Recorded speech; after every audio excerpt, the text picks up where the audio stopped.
Hey everybody, welcome to the latest edition of the Diamond Discussion. I am your host, Demetrius Woods. It is Black History Month. We got the Super Bowl this week, and I'm also going to go through some open book segment questions that I've been waiting to get to directly from you guys. So without further ado, let's get started.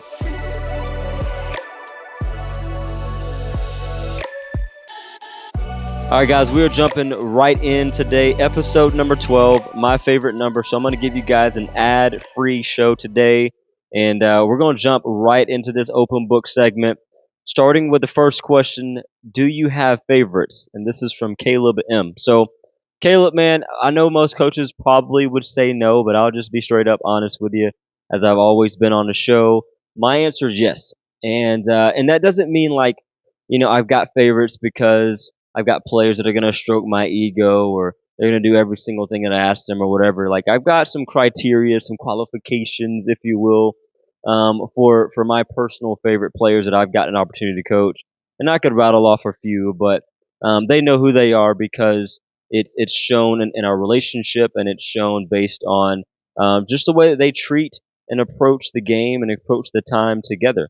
And it may not always be the best player on the field, which is kind of the interesting part, but one of my criteria, I would say, as a player that I enjoy coaching the most, i.e., a favorite, would be somebody who shows up to practice excited, ready to work hard. Now, again, I could name drop right now, but again, if you're coming to practice, man, like, which is my favorite part of the game, I'll be honest with you guys. Like I love tournaments, I love exhibitions, scrimmage, the whole nine. But practice is really where we get a chance to, do some drills, get better, grow, see where your weak spots are, see where your strong spots are, and really emphasize everything together as a unit. So when people show up excited, ready to go for practice, man, that's a huge deal for me. Another qualification is somebody who puts the team first. I look at that in a broad spectrum, though, right? It's not just about hitting behind the runners or going for a sack fly or a sack bunt. No, that's in the dugout, right? That's the way that you treat your teammates in pregame, right? Just doing some of the little things, right? Being the last one out of the dugout, cleaning up the entire dugout, making sure we don't leave any trash behind, or and again, I know it's like, oh, those are weird little cliche things, but those are things that are important to me. Therefore, they make up my favorite player typically. So, and then the third thing that I wanted to note was just their willingness to compete regardless of the opponent. I've seen before, maybe not my players per se, but I've seen before where players will shut down because they feel like they're outmatched, right? I don't want to hear none of that, man. Let's go battle until at least in travel ball the timer goes off, or the final innings being played or whatever. But let's go battle, man. Let's have fun, get after it, grow, and embrace the competition. And then on the opposite end of the spectrum, I have seen some of my players where we are facing an inferior opponent and it's like, you just kind of, oh, it's 8 a.m. and we got to play, this podunk team, whatever, from whoever land. You know what I mean? So it's just like, it's one of those scenarios where you're like, okay, you gotta get up in your mind to be able to play a team that you can beat.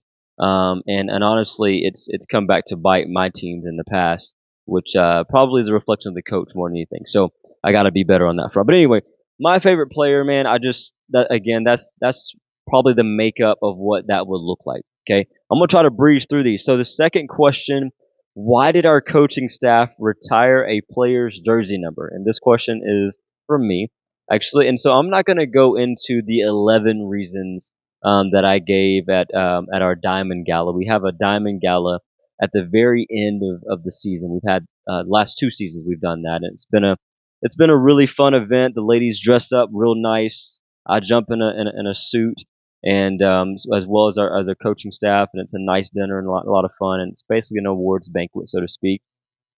And so, anyway, all that to say, our first Diamond Gala, we made the decision to go ahead and retire a player's jersey number, and it's actually a player who was on the show a couple of weeks ago, Kyra Dobler.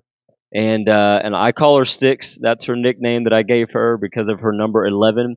And so, in the Elite Diamonds organization, the number 11 no longer gets to be worn ever again because we retired it on behalf of Kyra Dobler. And you may ask, like, why did you do that? But I wanted to point out three of the reasons I decided to do that, myself and our coaching staff. And one of those reasons was the simple fact that Kyra, guys, she was the greatest extension of our coaching staff, right?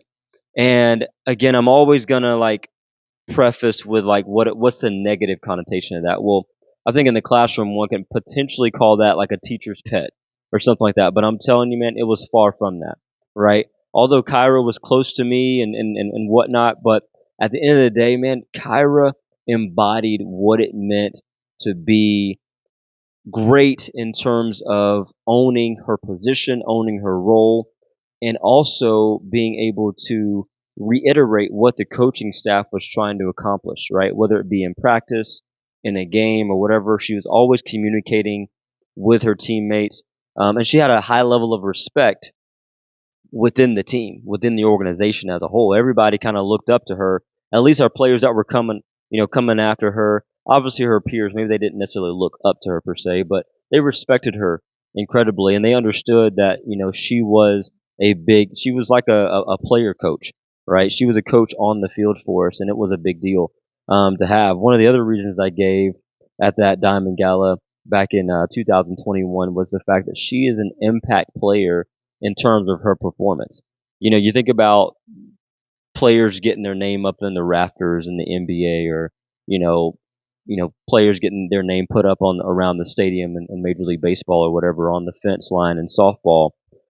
Usually, they got to have some solid performances, right? They've got to have a career or a body of work that's worthy of being, having their jersey number being retired, right? Same thing fit for Kyra Dobler, man. It was she played so many different roles for us throughout the lineup during her career. She batted leadoff when we needed her to. She was in the 2 hole. She was 5, 6, 7 hole. You know what I mean? But it didn't matter where she was. She still found a way to produce for the team. And the latter half of her career, she was in the 2 hole, which is honestly, that's one of my favorite spots to put somebody, because typically that's where my most versatile player is. They can hit the ball deep. They can lay down the bunts when we need them to. They can scratch runs across. Like they don't strike out very often. Like I have a high regard for the 2 hole. I know like the 4 hole is something that we all talk about. Obviously that leadoff spot is incredibly important. But that 2 hole is one that I have a high regard for as well. And so Cairo, man, she was a big impact player for us. If it weren't for the great Maddie Speaks coming in behind Cairo, I don't know what I would have done in terms of center field, because her entire career from day one, Cairo was our center fielder, and that is a position that I build around. That's my ultimate comfort zone as a coach, and that's what Kyra provided for us. And then the third reason I wrote down here was just the simple fact that her character and respect was evident and in high regard for literally everybody around her, our coaching staff, our opponents, every college coach that we came in contact with, obviously her peers and her players. Like, it was just not that she was on a pedestal by any means, but she was a player that was highly respected, and she reciprocated that respect. Her character, second to none. Just a great human being, and I think you guys, if you haven't gone back, or if you haven't seen the episode with her, definitely one worth watching, just to kind of get to know her heart a little bit, get to hear her journey and her story, right? Because she was one of those I call perfectly imperfect players in the early goings of her career, where she had to battle through a lot of stuff, and she really had to work hard for everything she got, and that's incredibly admirable. So anyway, that's three of the reasons at least why we decided to retire Kyra's jersey number, and I'm so proud of her and the young woman that she's become. But what she was able to accomplish on the ball field and wearing the travel ball jersey with Elite Diamonds was second to none. So anyway, there's that one. I'm gonna take a moment here to brag on a few players, though, man. Y'all, I am elated, excited, ecstatic, whatever word you want to use, though. So first of all, we have 12 freshmen from our travel ball organization right now that have either kicked off their softball journey within the last week, or are about to here in the next week and a half or so.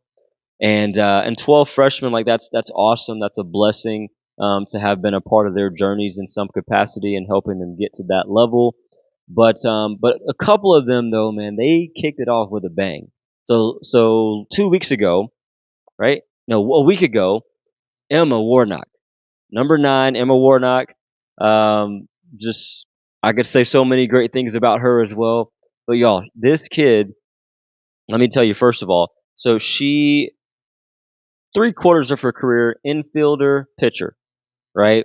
Usually batted 6, 7, 8, 9 holes somewhere in there. Batted leadoff when we needed to, 2 hole, 3 hole. I mean, she probably was 1 through 9 at any point during her career with us. But y'all, so not only is she not in the infield in college right now, this kid is the starting outfielder, and she's the leadoff batter for her squad. First game, first at bat, 1 ball, 2 strike count. Boom. Left center field or left field, in left side of the field rather. Bomb. Gone. First at bat, right? That's how she kicks off the game. So incredibly proud of M.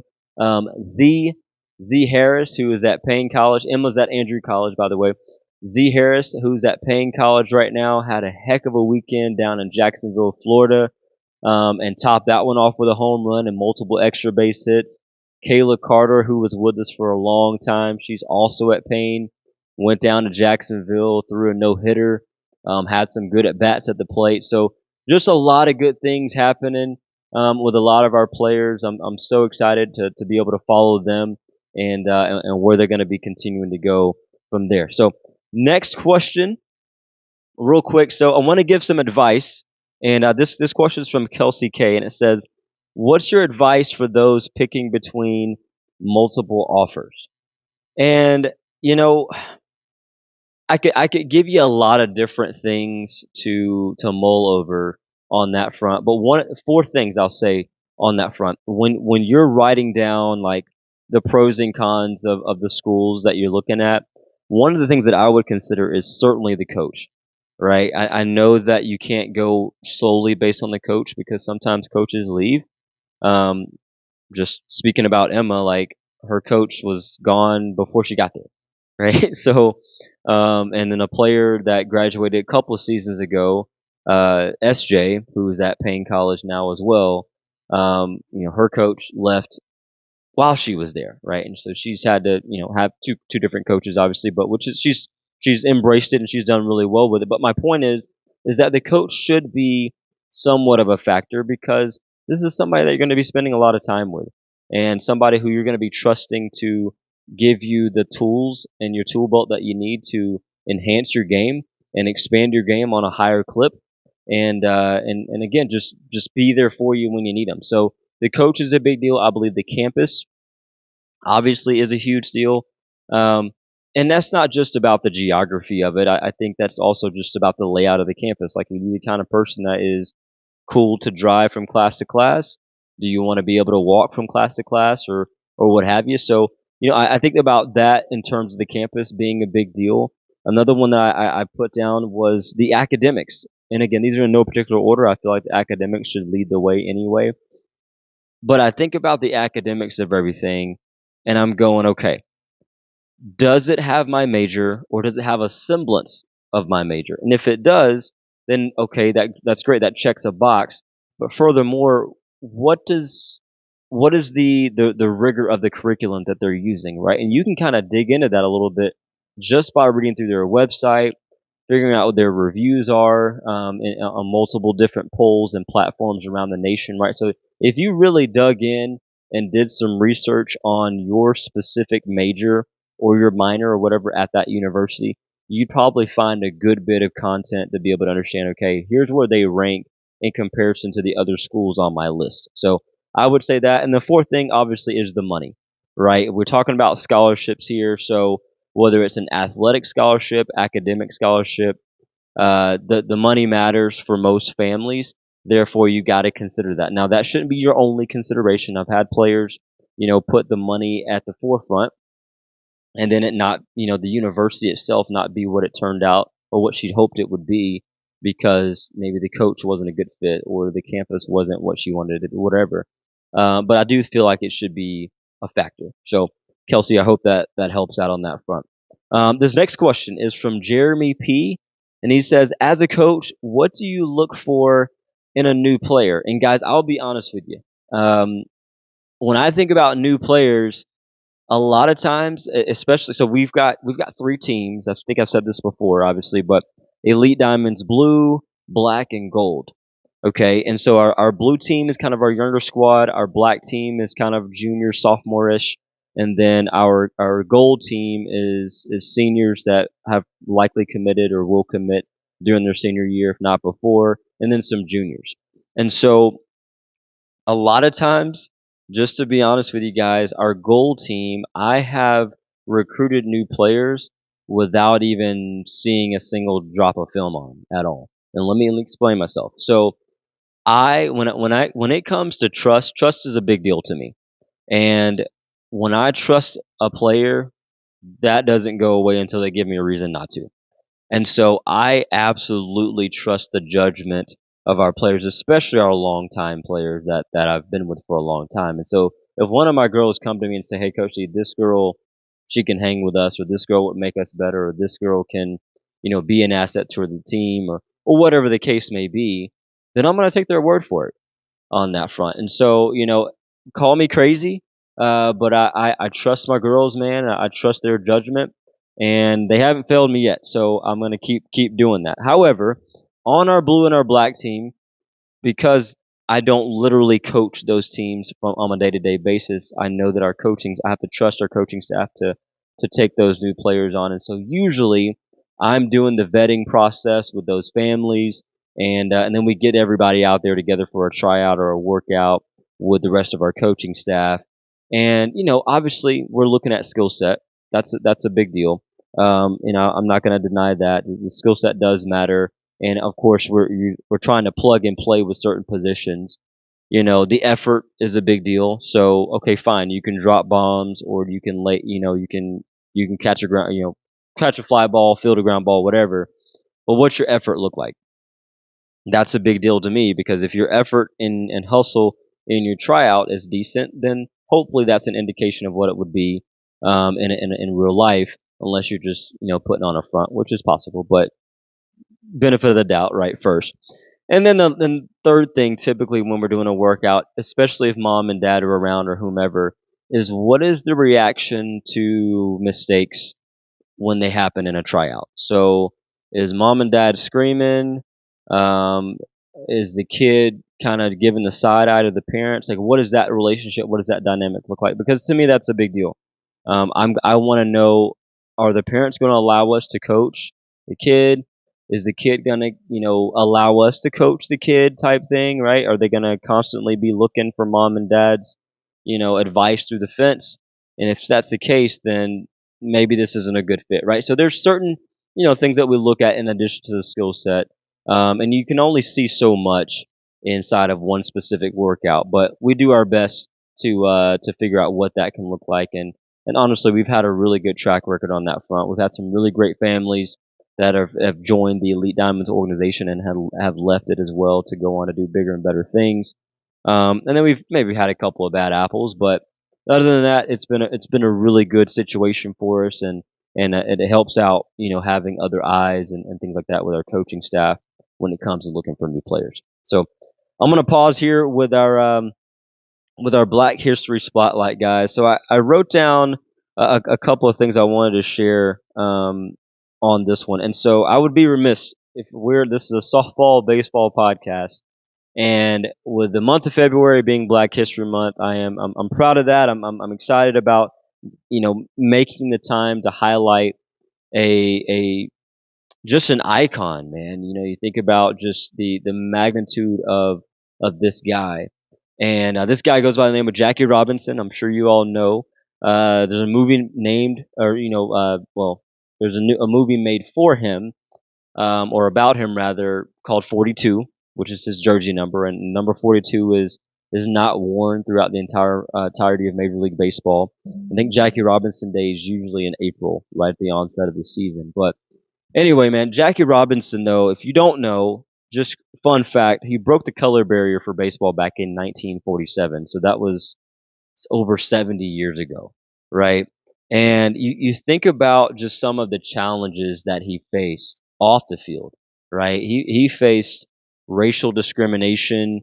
He had death threats.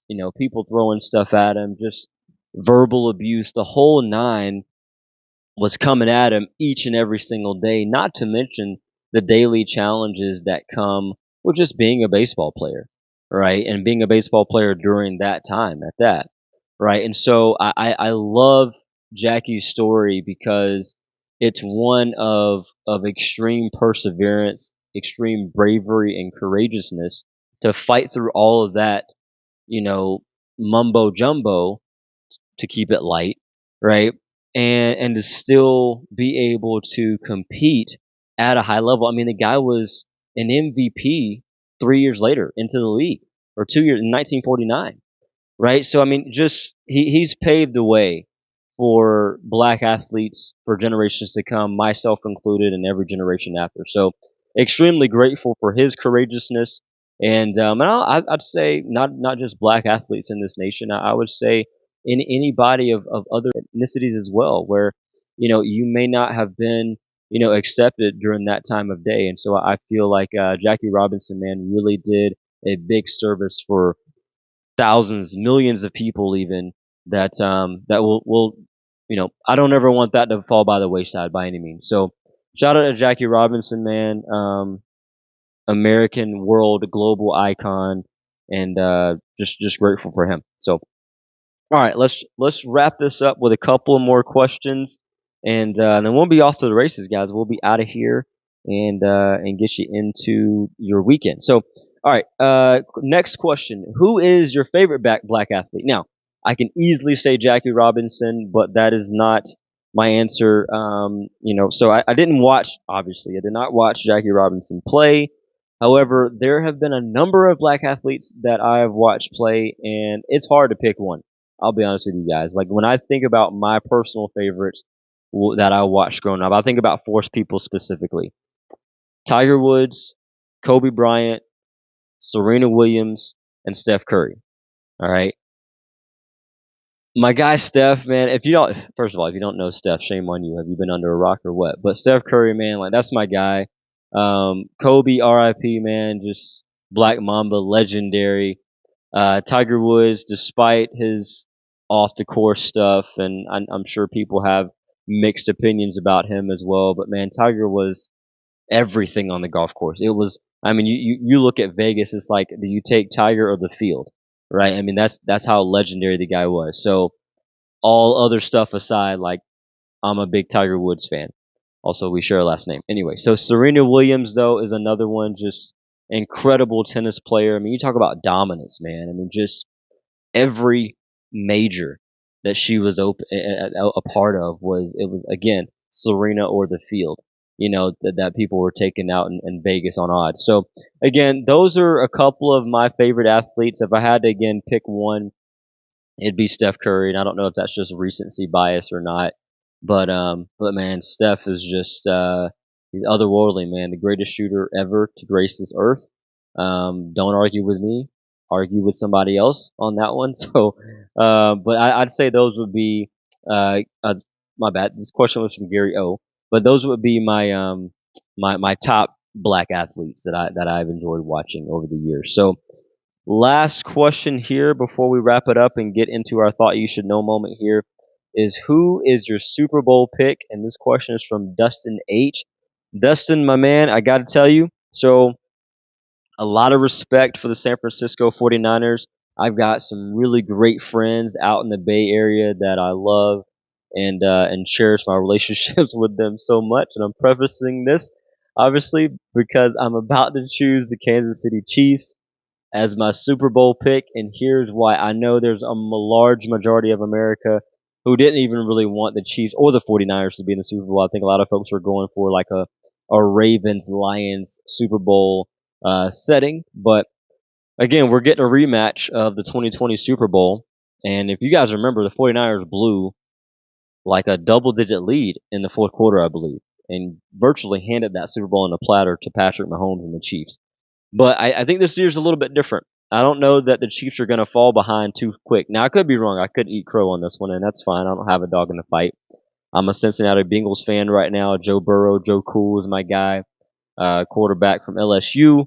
And you guys know, if you've been watching the show at all, you know my love for LSU. So anyway, I digress. But I'm going Patrick Mahomes, Kansas City Chiefs. Their defense looks fairly decent now. My daughter loves their song that's made because of them, called Red Kingdom. We sing that to the top of our lungs all the time. Of course, there's the Travis Kelce, Taylor Swift wave. Some of you may be incredibly exhausted hearing about it every circuit you turn. But ultimately, I feel like there's a lot of push now behind the Chiefs, and I feel like they're going to figure out a way to get it done. But I wouldn't be mad if my guys out in the Bay Area got a chip. I get to celebrate, passively through them. But again, I don't have a dog in the fight, but I will go with the Kansas City Chiefs. I feel like they're going to get it done. And if I had to predict a score, I'm